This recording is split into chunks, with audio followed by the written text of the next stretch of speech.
Hello people! Good afternoon. Nagkaroon ako ng sipon. Nung ano pa to actually, nung isang araw pa. Tapos ngayon, runny nose na siya. And uminom ako ng paracetamol nung nakaraan kasi parang sobrang sama ng pakiramdam ko.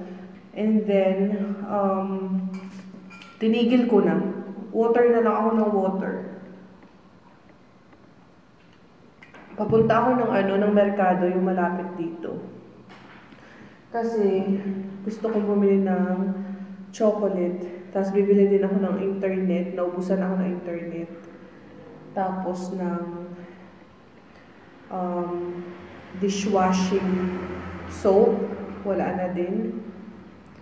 5 PM na. Wala naman akong trabaho ngayon.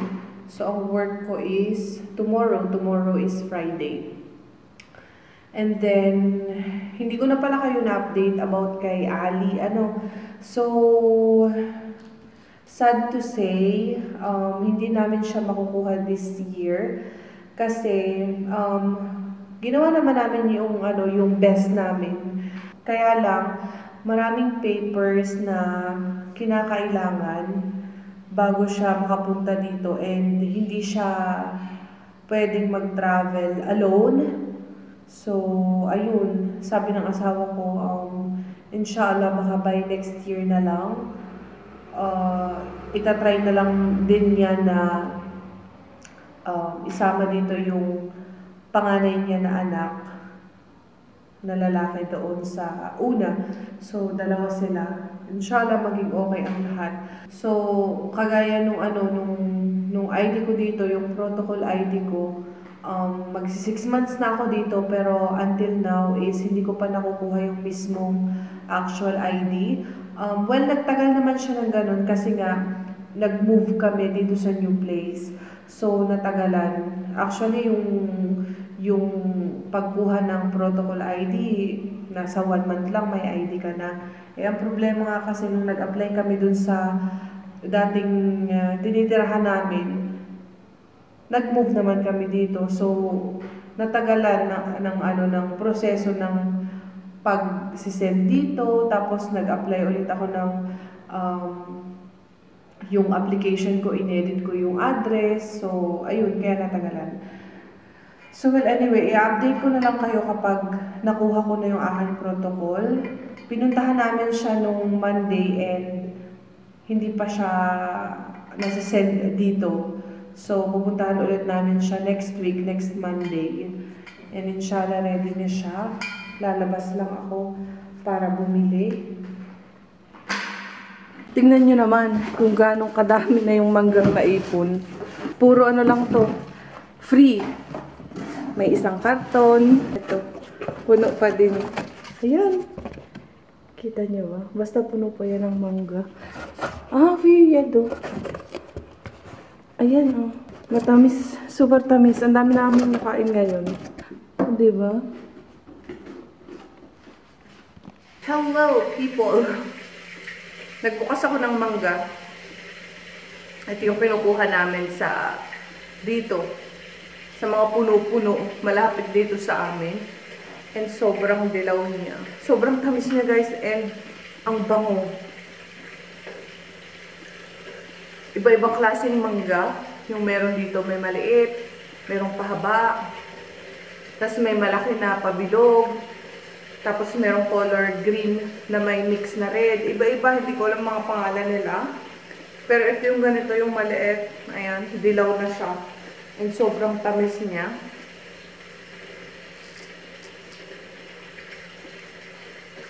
Nagluluto pala ako ng lunch. Fish. Alam niyo ba to?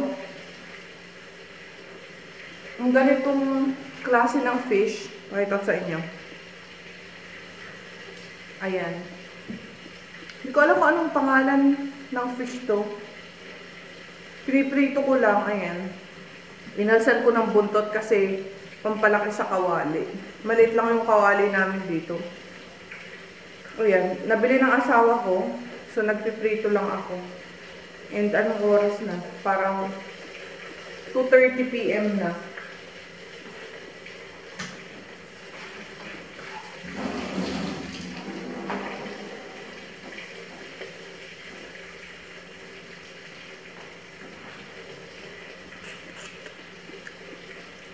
Nga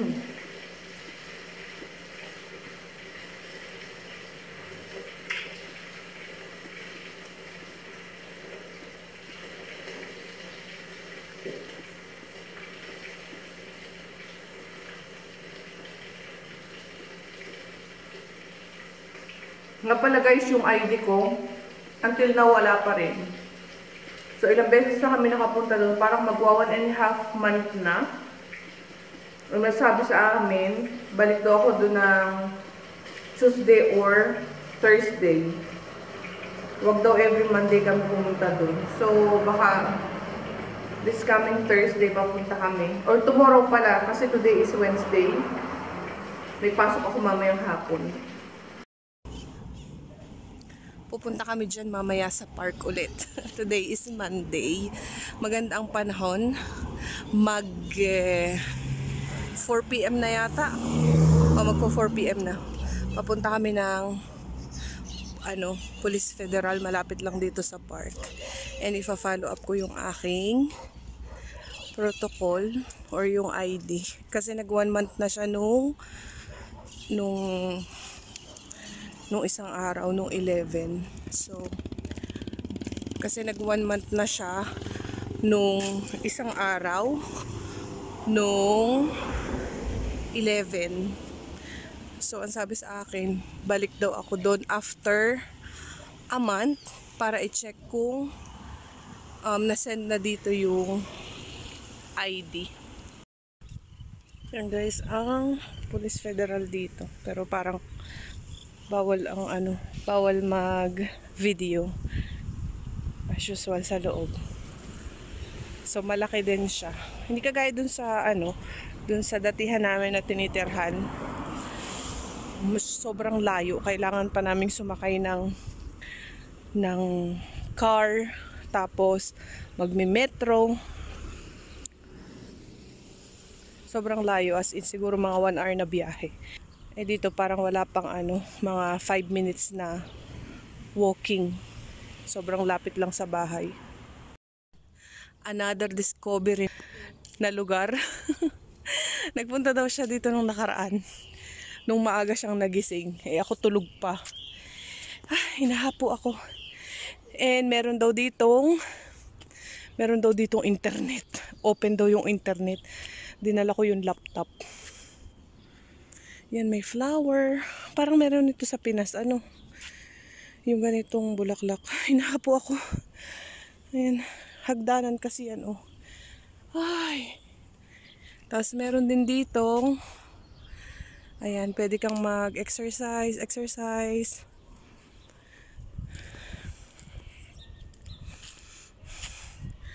Ang pinunta ng asawa ko dito is yung puno ng mangga. Meron daw ditong puno ng mangga. Tapos, yun nga, may internet. Ang daming mangga. Ayan, mapupula. Kita nyo ba? Daming mangga.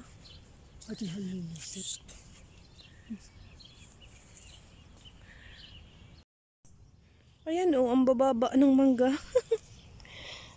Pagka ganitong asawa ko, tuwang-tuwa sa pangunguha. Ang daming bunga. Galing tong magaling tong maghanap-hanap ba ng lugar. Ayan. O diba? Libre pa. Ayan. May dala kaming supot ulit para malagyan ng mangga. Ayan. May laman na yan. Kinakain ng bird ang mangga. Ayan, kita niyo ba? Ayan. Ang daming natira na buto-buto lang. Ayun, lumipad. Ang duyan-duyan dito. Pero na siya. Luma na. Siguro datihan to. May tumatambay dito, nagduduyan-duyan. Madilaw-dilaw na.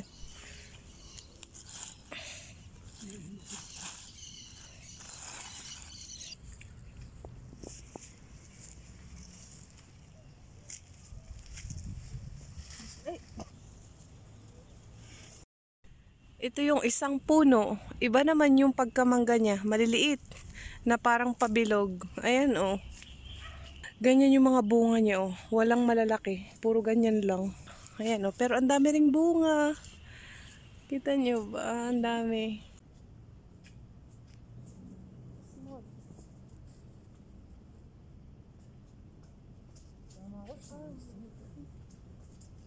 Kulay dilaw. Maliit.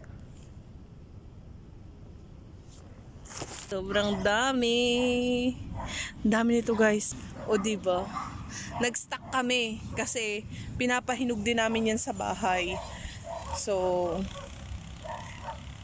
pag tapos na yung season ng mangga, meron pa kaming stock sa bahay. Nilalagay namin sa karton para madali siyang mahinog. Ayan. Dami. Diba nakakapag-upload ako ng video sa YouTube. Free internet. Ang bilis. Nasa 57% na agad. Mabilis din. Uuwi na kami guys. Makulimlim, parang uulan. Ayan oh. Ano ba ang tawag dun sa tumutunog? Kumikidlat? Hindi naman kumikidlat. Wala, ano ba yan? Kalimutan ko na. Basta ayan oh, ang diklom-diklom. Uulan, uulan. Uwi na kami, baka abutan kami. Wala kaming dalang payong. Umuulan. Inabutan kami ng ulan. Katigil kami sa malaking puno para hindi kami mabasa.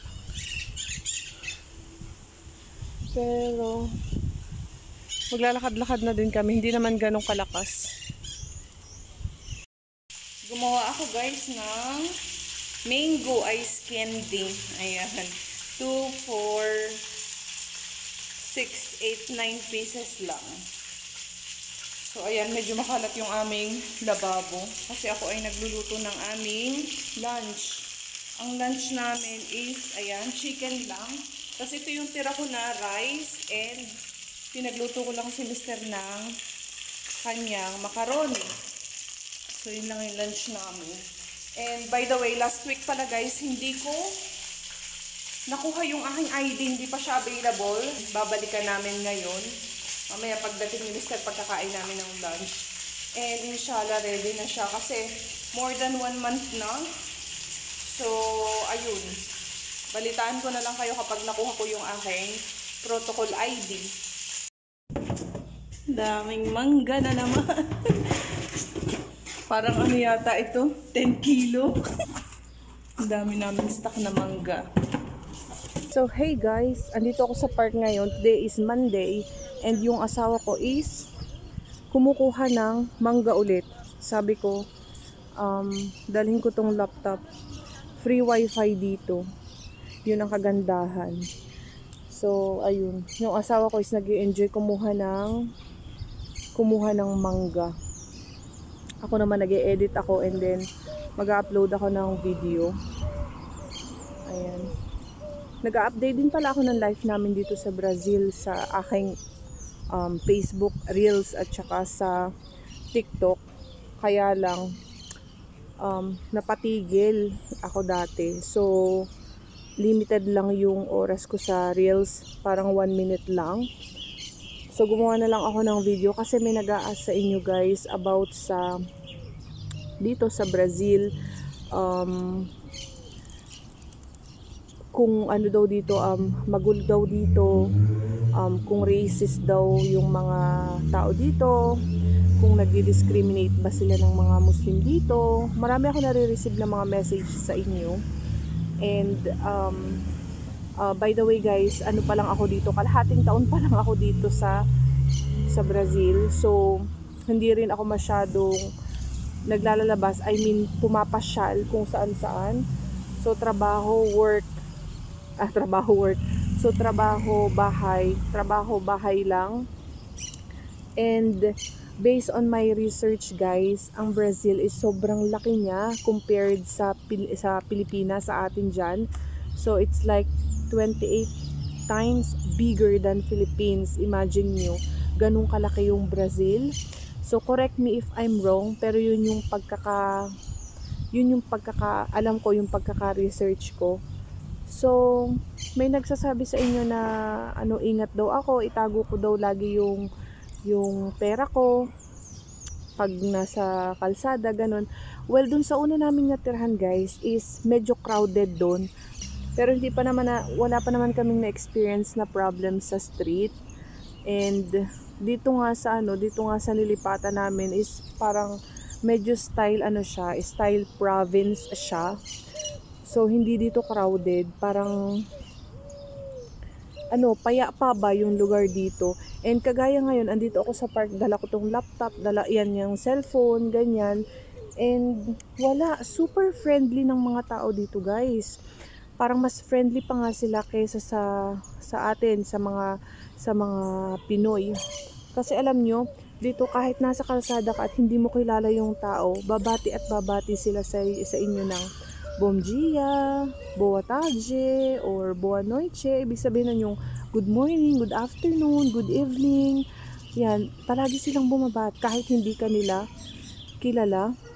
And then kapag nangunguha kami dito ng mga mangga, alam niyo yun, may mga lumalabas na tao. Last time, may lumabas na matandang babae. And nagtanong siya kung kailangan daw namin ng help. Tapos nagbigay pa siya ng plastic para paglagyan namin ng mangga. Sobrang friendly ng mga tao dito guys. And about naman sa sa pagiging Muslim, pagiging hijabi, dun sa unang place na tinirhan namin, which is Sao Paulo din. Malaki yung Sao Paulo guys, parang twice ng Egypt ang laki ng Sao Paulo. Sao Paulo pa lang yun ha. So, meron dong mga Muslim, marami dong Pakistani, marami dong nakikita akong Indian, maraming mga nakahijab. So, normal sa place na yon yung nakahijab.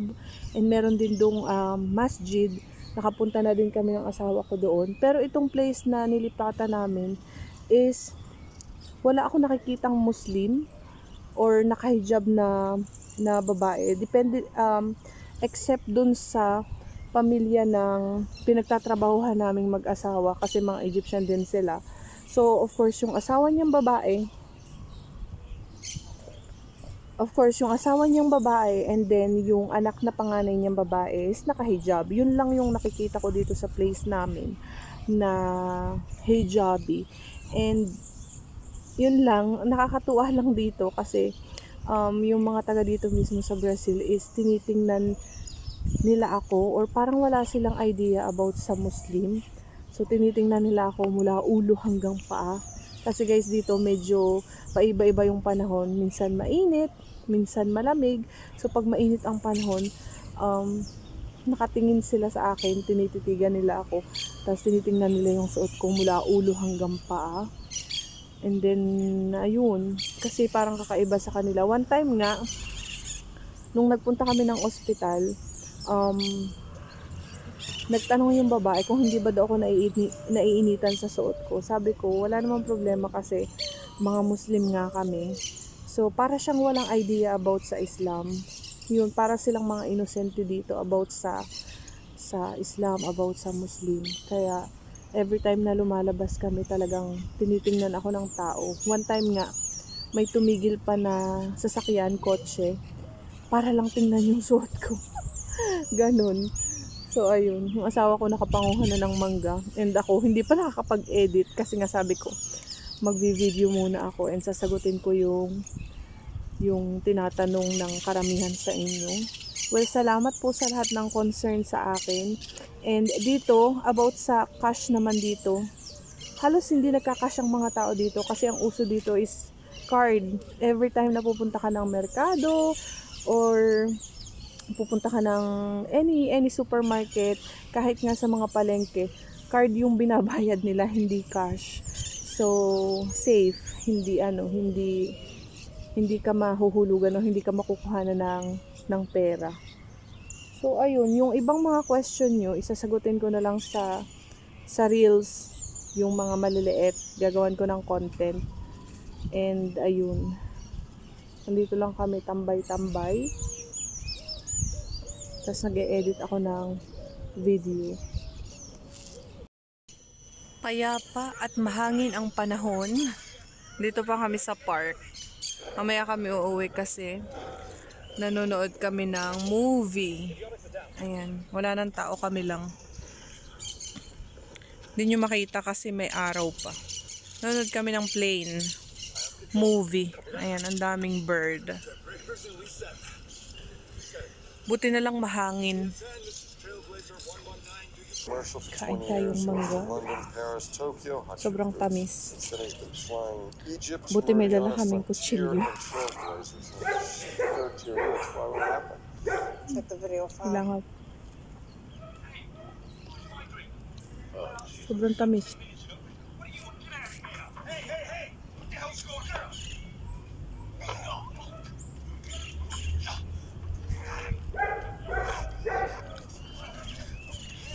Get any worse.